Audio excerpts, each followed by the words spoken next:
Hey everybody, this is Deb with Truthfication Chronicles, and so much is starting to happen because just the other day, 4 different reports released. And he says last night that this is on the 25th that this came out, so it was the night of the 24th, Thursday night, and they indicate the days ahead will be devastating for the deep state. Yep. It's happening. So if you look at this, it says, last night was historic. The news coming out on 4 fronts indicates that the deep state should be very worried. Those of us covering the many corrupt actions taken by President Obama's deep state have been looking forward to this day for some time. Last night, it was as if the planets aligned against the deep state on 4 different fronts. It's now clear that the crooks in the Obama administration should be very worried. And the first one is the FISA report, which is not out yet, but it's very, very, very close. So we're going to see it in the very near future. And if you notice, this Fox News reported Justice Department Inspector General Michael E. Horowitz told Senate and House lawmakers Thursday that the process of finalizing his report into potential Foreign Intelligence Survey Act FISA abuses ahead of the 2016 presidential election was nearing completion, according to a letter obtained by Fox News. The lengthy draft report concerns sensitive national security and law enforcement matters, Horowitz wrote in the letter, adding that he anticipated the final report will be released publicly with few redactions. That's really good to hear. Few redactions. So not a lot will be blocked out. We're going to hear the whole story. Horowitz noted that he did not anticipate a need to prepare or issue separate classified and public versions of the report. That's also very good, too. So we will see a lot of it. It's going to happen. Of course, there's nothing new to those of us who have been following the Russia hoax scandal. We knew this was eventually going to come out. The news overnight is that the report will be released publicly with few redactions. This means that negotiations over redactions were either mute or they weren't happening. So, Many of us thought that the deep state was deep sixing the FISA report. Perhaps they were, but another theory is that the DOJ IG may have been held back from releasing his report until a time when it would not impede AG Barr's investigation by his district attorney, but, it's really his U.S. attorney, John Durham, into the deep state actions before and after the 2016 election. Didn't I say that? Yeah, I kind of said that. That's what I think has been happening. Had IG Horowitz released his document before all the players in Durham's investigation were questioned, they might have altered their testimonies based on Horowitz's report. I also think that there's a coordination going on because of indictments. If Horowitz recommends someone for criminal charges, then in the past when we got IG reports and we read that executive summary, it would say right then and there that the person had been recommended for charges and the DOJ refused, or that there were no charges recommended. Okay? So that means that if they recommended charges, the DOJ has to be involved ahead of time so they can do the criminal indictments. And so I think this is one reason why there's been this big change in the whole Durham investigation. And that's what this next one is. AG Barr and John Durham's investigation into deep state crimes. Last night, we also received word that AG Barr's Justice Department's review into the actions of deep state players before and after the 2016 election by John Durham has turned into a criminal investigation. The far-left New York Times broke the story. I think that's kind of interesting. For more than 2 years, President Trump has repeatedly attacked the Russia investigation, portraying it as a hoax and illegal even months after the special counsel closed it. Now, Mr. Trump's own Justice Department has opened a criminal investigation into how it all began. Justice Department officials have shifted an administrative review of the Russia investigation closely overseen by Attorney General William P. Barr to a criminal inquiry, according to 2 people familiar with the matter. The move gives the prosecutor running it, John H. Durham, the power to subpoena for witness testimony and documents, to convene a grand jury, and to file criminal charges. Over the past few years especially, the New York Times was used by deep state crooks in the Obama administration to push narratives damaging to President Trump. This was really no exception, as the next paragraph in the Times piece claims that the criminal investigation is happening because, quote, Mr. Trump is using the Justice Department to go after his perceived enemies, unquote. Yeah, like Obama's administration didn't really do that. If they accuse us of doing something wrong, you can guarantee somewhere along the line they did it in the past. So this is just no different right here. Yeah, but there wasn't even a smidgen of scandal in Obama's administration. No, because Trump had to come in and clean it all up. Now you're going to see where it was. Of course, the Times can't refer to Donald Trump as the president. Yeah, they really can't. Anyway, what this piece does tell us is a few things. One, some individuals in the deep state, i.e. two people familiar with the matter, which, yeah, who are they? Always unnamed sources. Likely want to get out to their cohorts that Durham is now running a criminal investigation. So, yeah, it was kind of like saying, hey, guys, run, hide. And perhaps this is to allow them time to prepare for their impending indictments, or, lawyer up is really what they should be doing. What the Times doesn't tell us is how long Durham has been running a criminal investigation. And that's a really good point, because I tend to think he found out very shortly after he started, and we're not really totally sure when that was. See, I think it was actually sooner than we were told it happened. I think he's been on it for a long time. He's been gathering evidence. So, yeah, I think he and Horowitz have really been working together, because I think it's a similar situation to how Horowitz was working with Huber. And folks, I still believe that Huber's got a lot of stuff, but I think Huber was focusing more on the Clinton email scandal. So I think that's where his focus is, and probably where the indictments will lie with that.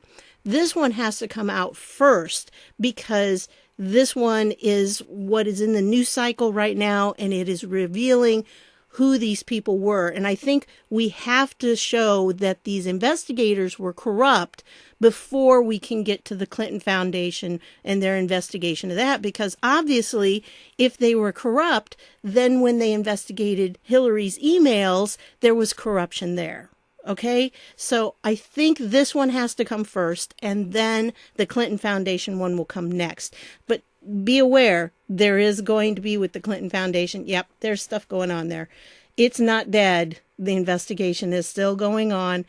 And I would assume that there have been some grand juries impaneled for that too. But anyway, so then he goes on and says, if Durham has been running a criminal investigation for some time, perhaps there are already indictments in the works. We really don't know. What this also may indicate is that IG Horowitz can now release his IG report, because Durham has met with all the individuals he needs to meet with to begin indictments for criminal activity. You see, if he's doing indictments on Comey and McCabe and all of those people, he wouldn't interview them. He's interviewing all the people around them and gathering all the information. A grand jury doesn't bring the person in who's guilty. A grand jury is very one-sided. It's only for the prosecution. All you have in there are the prosecutors presenting their case to the grand jury saying, we believe this person likely committed this crime, that there's probable cause that this person did commit this crime. That's when the grand jury then votes, and the grand jury doesn't have to be unanimous on it. The level of evidence that can be brought in is a little bit different. There's a different standard of evidence. So things that might not be allowed in a regular court trial could be allowed to persuade the grand jury that, yes, this person likely did commit this crime. And so really all they have to do is establish probable cause, and they have to have a majority of the grand jury agree. That's all they have to do. And then it goes into an indictment, and then the indictment takes them into a court trial. At that point, they really have to have their case all set up and everything. And that's where they will have the person who is accused will be able to confront their accusers, and they'll be able to present all the evidence that they've gathered.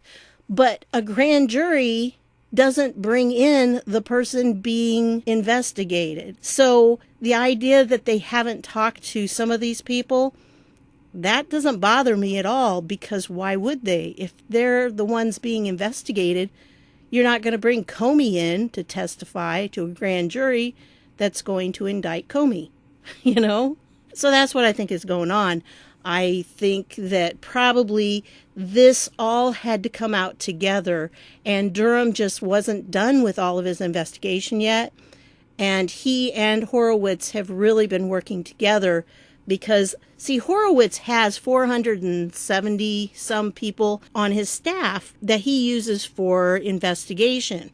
But the problem with Horowitz as the Inspector General, he can't prosecute anyone. All he can do is investigate and then recommend prosecutions. He also is limited to only the people who work for the Department of Justice.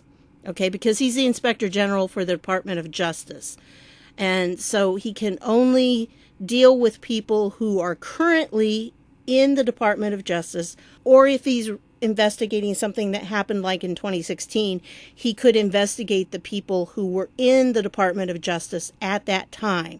So that's why he could do Comey, because he was investigating Comey's behavior as a member of the Department of Justice at that time. That he can do. But if somebody never worked for the Department of Justice, Horowitz can't do anything. But he can if teamed up with somebody like Durham, who is a U.S. attorney, or Huber, who is a U.S. attorney. That gives Horowitz the ability to start doing the grand juries and everything. So that's what I think has been going on for quite a while with Durham. I thought it was interesting when I read this that they were talking about, the Times doesn't tell us how long he's been doing it, because I'm not sure the Times knew. You see, I think a lot of this was going on without the mainstream media being aware of it. It was going on behind the scenes. And so it was much, much further along than the mainstream media knew, because they didn't have leaks. And the mainstream media thrives on leaks. So the next one was Sidney Powell's filing regarding General Flynn's case. We also found out late last night that Sidney Powell is aware of numerous documents and actions by Obama's deep state that have been withheld from General Flynn that are damning to the government's case. These are so damning that she is asking the court to dismiss the case against General Flynn. And she has been since she was, put in as his lawyer. What we learned is that, among other things, former deep state and FBI attorney Lisa Page altered the 302 document materially in a manner that implicated General Flynn for lying to the FBI. She then lied about making the edits. Page, of course, was the paramour of the most corrupt FBI agent in history, Peter Strzok. Okay, and something else that she mentioned, I don't know, let me go down here. No, I don't think they mention it. But I have the actual filing here for you. It's 37 pages long, and you can go ahead and read through it if you want. It's not a bad read. It's really not 37 pages. I mean, it is technically, but it's got stuff like this. But she went through and she laid out her case. But what she was saying down here is that there was actually an original 302.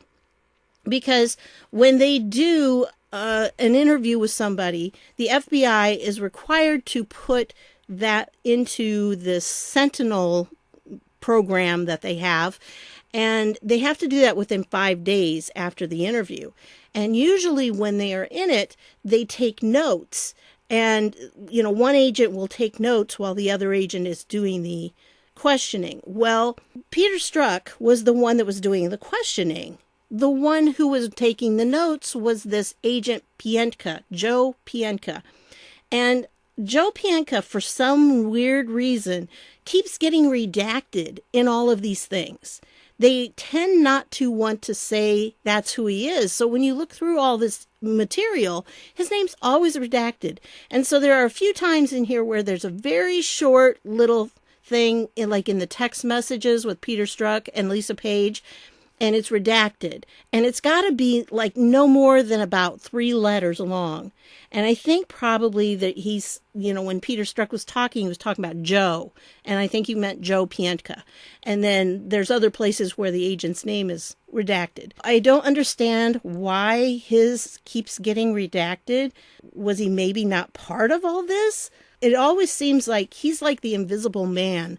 But he was with Peter Strzok when they went to talk to Flynn. So he was part of that. Well, anyway, Sidney Powell says there was this original 302, and then there were drafts. There were changes made to those drafts, but the original 302 has never been produced. And there should also be a copy of the notes, the handwritten notes that Agent Pientka wrote during the actual interview. And those have not been provided either.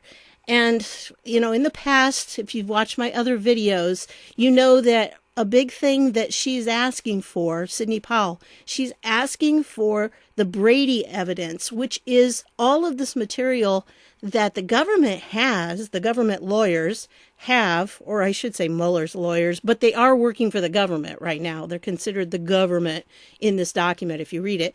And so they have this information, and they've had it for a long time, but they won't produce it. They won't give it to Flynn. There's even one part she was talking about here where they won't give him documents that are considered classified, but they're not really, and they're his own statements that he made, and they won't give them to him. I mean, it's like, no, he wrote the documents. He made these filings, but they won't give them over to the defense. And then the government people, the Mueller's lawyers, they keep saying, well, no, we gave everything over. We don't have anything that we didn't need to provide. We provided absolutely everything. Yeah. And they also are trying to say that when Flynn gave his guilty plea, then he gave up any right to get any more Brady material. And that's not true either. So a lot of lies coming out from the other side. But anyway, and she goes through, she says, she tackles each of these things. And I think she does a really good job here. But if you want a summary of this, I'm going to put this link down below. This is a really good summary. If you don't want to read the 37 pages, you might want to read this because it goes through and explains. Margot Cleveland, I've read some of hers before, and she does a good job of explaining what all is in the document and picking out the most important parts. So I'll leave that down below too for you. And so we're back to this one. We also learned from General Flynn's attorney Powell that Obama's former director of national intelligence, James Clapper, was involved in the felony release of General Flynn's phone call with a Russian diplomat before the 2017 inauguration. Both of these bombshells related to Page and Clapper were dropped tonight. It is likely that they were dropped now because the information is no longer information that can impact Durham's criminal investigation, indicating Clapper may have been interviewed already, or the grand jury has already decided to indict him. On the other hand, perhaps the information on Clapper and Page is already locked and loaded, and there is no harm in this information now being released. We may find out that the recent delays and redactions by the DOJ in regards to Flynn's case and the IG's FISA report may have been to prevent the Durham investigation from being derailed, rather than the typical deep state redactions and delays we have been accustomed to in the recent past. Time will tell.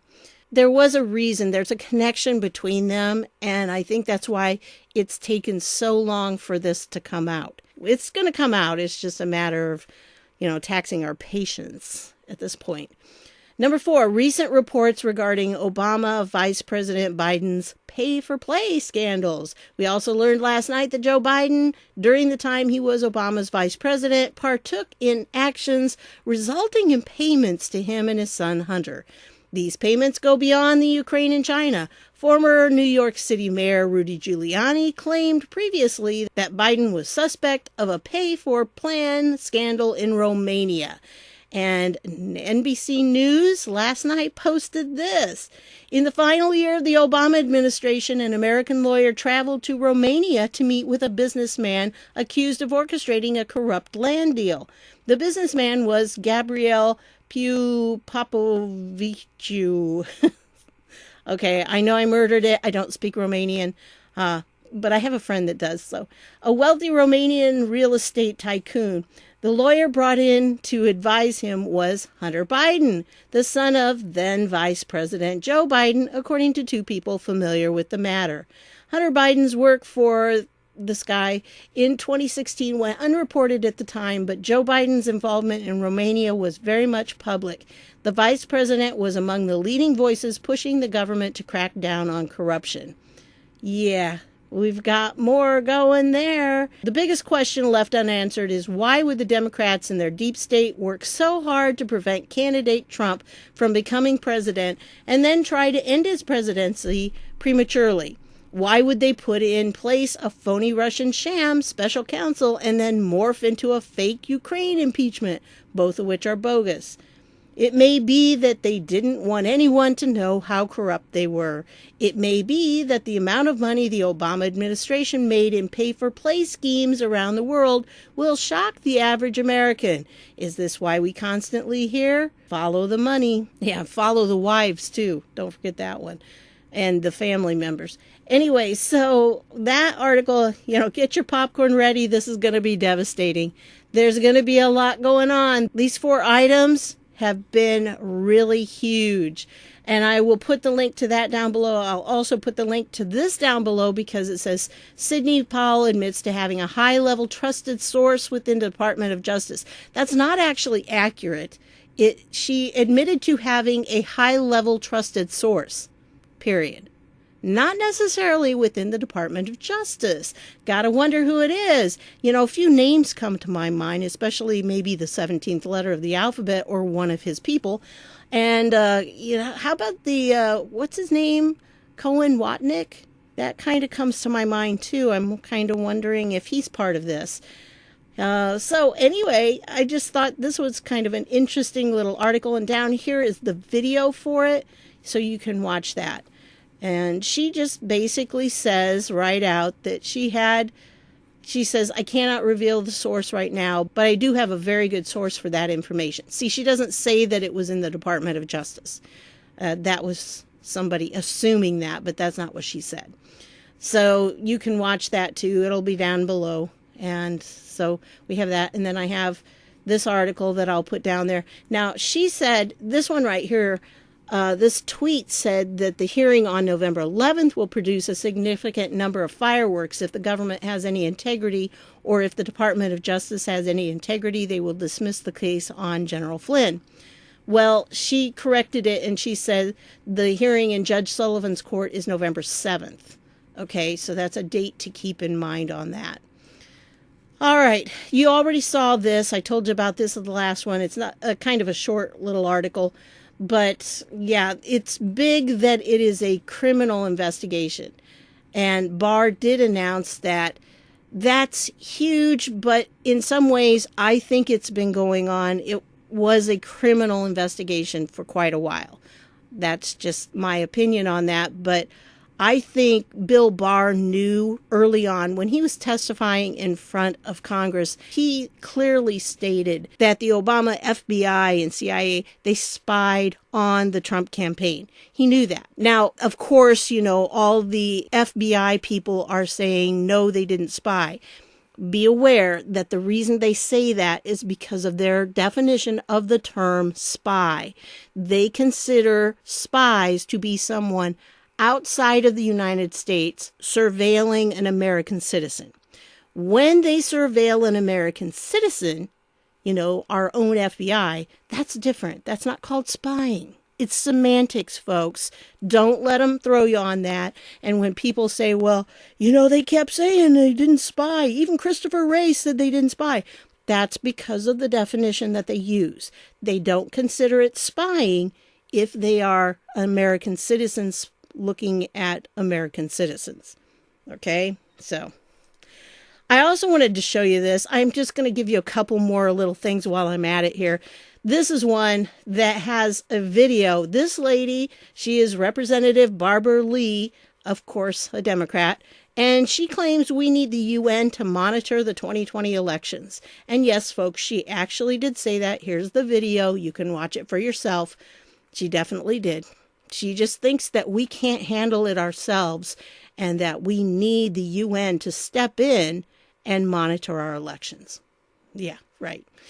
And then this one I thought was very interesting too, because Rush Limbaugh talked about it today, and he was saying how this book, he's already read this book, but it's under embargo right now until it's actually published. So he couldn't talk about it specifically, but he said there will be some big bombshells in there. And of course, Sidney Blumenthal tried to stop it. He was threatening people about it. He made legal threats to the publisher of this book. And so he tried to get it stopped. And it is called The Plot Against the President, the true story of how Congressman Devin Nunes uncovered the biggest political scandal in U.S. history, by Lee Smith. And, of course, Sidney Blumenthal complained that it was defamatory. Yeah. So I don't know what exactly is in there, but Rush Limbaugh seems to think that there's something pretty significant that he will be talking about, I'm sure, when the book is no longer under embargo. So here is another one. This just surprised me today. This is from USA Today, and it's an opinion piece they actually published. It's from a guy that writes for the Indy Star. Sure enough, face facts, America, Donald Trump is a success. Let's count the ways. And then they go through all the different ways that, yep, he has succeeded. So I just thought that was interesting. You don't see that much in a liberal piece like USA Today. And then the last thing I want to leave you with is this. Guess what? The Speaker of the House has a website. You know, it's for the Speaker of the House, and of course it changes whoever the Speaker is. But for now, you know who the Speaker is, Nancy Pelosi. Well, guess what? You can send an email, and it doesn't matter if you're her constituent or not. You can send Nancy Pelosi a message.